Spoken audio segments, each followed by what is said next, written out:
कौसल्या सुप्रजा रामपूर्वा सन्ध्या प्रवर्तते उत्तिष्ठ नरशार्दूल कर्तव्यं दैवमान्निकम् कौसल्या सुप्रजा रामपूर्वा सन्ध्या प्रवर्तते उत्तिष्ठ नरशार्दूल कर्तव्यं दैवमान्निकम् उत्तिष्ठोत्तिष्ठ गोविन्द उत्तिष्ठ गरुडध्वज उत्तिष्ठ कमलाकान्त त्रैलोक्यं मङ्गलं कुरु उत्तिष्ठोत्तिष्ठ गोविन्द उत्तिष्ठ गरुडध्वज उत्तिष्ठ कमलाकान्त त्रैलोक्यं मङ्गलं कुरु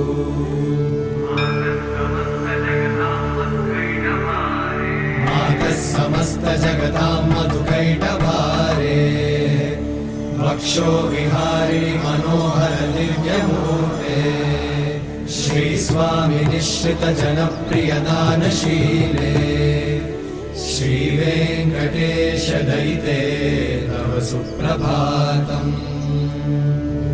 तव सुप्रभातमरविन्दलोचने भवतु प्रसन्नमुखचन्द्रमण्डले विधिशङ्करेन्द्रवनिताभिरर्चिते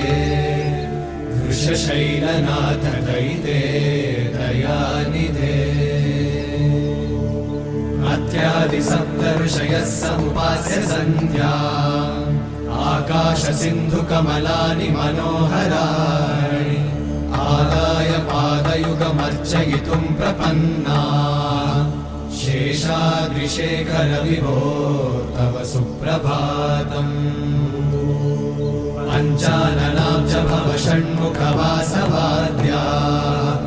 त्रैविक्रमादिचरितं विबुधास्तुवन्ति भाषापतिः पठति वासरशुद्धिमारात् शेषाद्रिशेखर विभो तव सुप्रभातम् ईषत्प्रफुल्ल सरसीरुह नारिकेळ पूगद्रुमादि सुमनोहर पालिकानाम् आवाति मन्दमनिलः सह दिव्यगन्धैः शेषाद्रिशेखर विभो तव सुप्रभातम् उन्मील्य नेत्रयुगमुत्तम पञ्जरस्थाः पात्रावशिष्ट कदलीफलपायसानि भुक्त्वा सलीलमथ केळिशुकाः पठन्ति शेषाद्रिशेखर विभो तव सुप्रभातम् तन्त्री प्रकर्ष मधुरस्वनया विपञ्च गायत्यनन्तचरितं तव नारदोऽपि भाषा समग्रमसकृत्करचाररम्यम् शेषाद्रिशेखर विभो तव सुप्रभातम् वृन्दावली च मकरन्दरसानुविद्ध झङ्कारगीतनिरदै सह सेवनाय निर्यात्युपान्त सरसी कमलोदरेभ्यः शेषाद्रिशेखर विभो तव सुप्रभातम् योषागणेन वरदन्नि विमध्यमाने घोषालयेषु दधिमन्थन तीव्रघोषाः रोषात् कलिं विदधते ककुवश्च कुम्भाः शेषाद्रिशेखर विभो तव सुप्रभातम् पद्मेशमित्रशतपत्रगतानि वर्गाः हर्तुं श्रियं कुवलयस्य निजाङ्गलक्ष्म्या भेरी निनादमिव बिभ्रति तीव्रनादम् शेषाद्रिशेखर विभो तव सुप्रभातम् श्रीमन्नभीष्टवरदाखिललोकबन्धो श्री श्रीनिवास जगदेकदयैकसिन्धो श्रीदेवतागृहभुजान्तर दिव्यमूर्ते श्रीवेङ्कटाचलपते तव सुप्रभातम् श्रीस्वामी पुष्करिणिकाप्लव निर्मलाङ्गा श्रेयोर्थिनो हर विरिञ्चि सनन्दनाद्याः द्वारे वसन्ति वरवेत्रहतोत्तमाङ्गाः श्रीवेङ्कटाचलपते तव सुप्रभातम्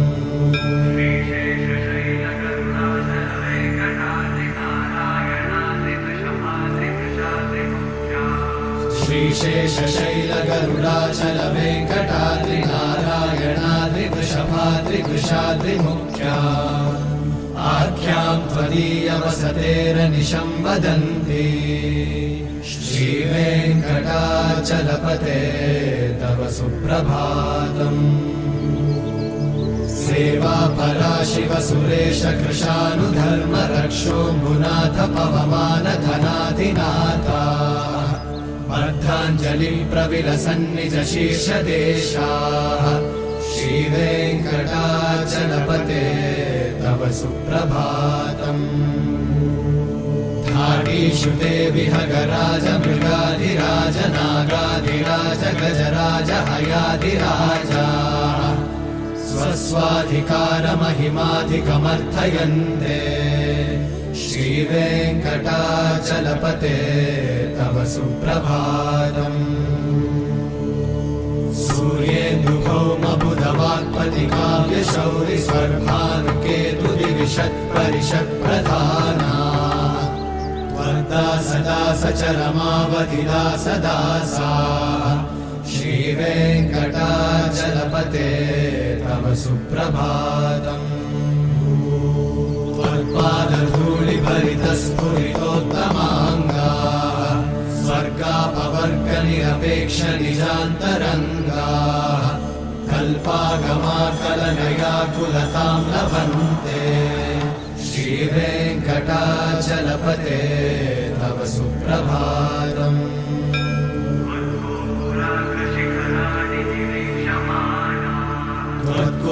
त्वद्गोपुराग्रशिखराणि निरीक्षमाणाः स्वर्गापवर्गपदवीं परमां श्रयन्तः मर्त्या मनुष्यभुवने मतिमाश्रयन्ते श्रीवेङ्कटाचलपते तव सुप्रभातम् श्रीभूमिनायक दयादिगुणामृताब्धे देवाधिदेव जगदेक शरण्यमूर्ते श्रीमन्मनन्त गरुडादिभिरर्चिताङ्घ्रे श्रीवेङ्कटाचलपते तव सुप्रभातम् श्रीपद्मनाभ पुरुषोत्तम वासुदेव वैकुण्ठमाधव जनार्दन चक्रपाणे श्रीवत्सचिह्न शरणागत पारिजात श्रीवेङ्कटाचलपते तव सुप्रभातम् कन्दर्पदर्पहर सुन्दर दिव्यमूर्ते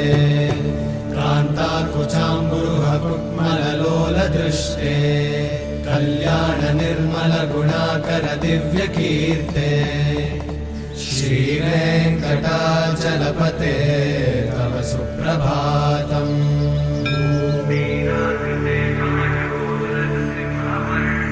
मीनाकृते कमठकोलनृसिंहवर्णिन् स्वामिन् परश्वत तपोधन रामचन्द्र शेषांश रामयदुनन्दन कल्किरूपा श्रीवेङ्कटाचलपते तव सुप्रभातम् येलालवङ्गघनसार सुगन्धितीर्थम् दिव्यं वियत्सरिति हेमघटेषु पूर्णम् धृत्वाद्य वैदिकशिखामणयः प्रहृष्टाः तिष्ठन्ति वेङ्कटपते तव सुप्रभातम् आस्वानुदेति विकचानि सरोरुहाणि सम्पूरयन्ति निनदैककुपो विहङ्गाः श्रीवैष्णवाः सततमर्थितमङ्गलास्ते धामाश्रयन्ति तव वेङ्कटसुप्रभातम् ब्रह्मादयः सुरवराः समहर्षयस्ते सन्तः सनन्दनमुखास्त्वत योगिवर्याः साकेतव हि मङ्गलवस्तु हस्ताः श्रीवेङ्कटाचलपते तव सुप्रभातम्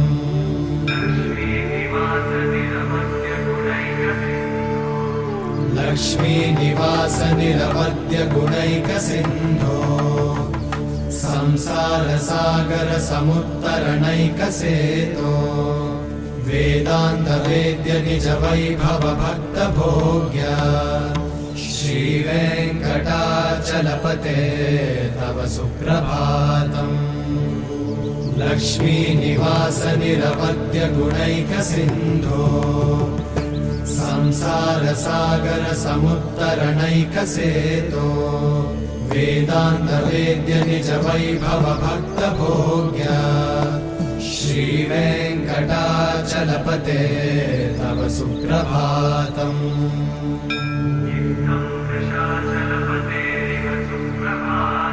इत्थं वृषाचलपतेरिह सुप्रभातम्